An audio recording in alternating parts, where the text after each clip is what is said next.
Un carro, 2 cavalls i una conductora. Hi havia una vegada un espurna d'univers que volia conèixer món i experimentar la vida a la Terra. Així doncs, un bon dia va decidir començar la seva aventura. Com que era feta de llum, no tenia forma i va aconseguir un carruatge molt especial. No n'hi havia cap com el seu.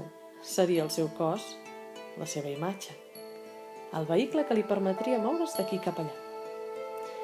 A través dels seus grans finestrals observaria el món i també il·luminaria el camí. Al carro hi va enganxar 2 cavalls. Un d'ells era de caràcter dòcil i tranquil. L'altre, enèrgic i rebel. Amb la força de les seves emocions, mourien el carruatge. A vegades a poc, d'altres a gran velocitat. I quan calgués, s'aturarien en sec. Finalment, va contractar una conductora de ment desperta.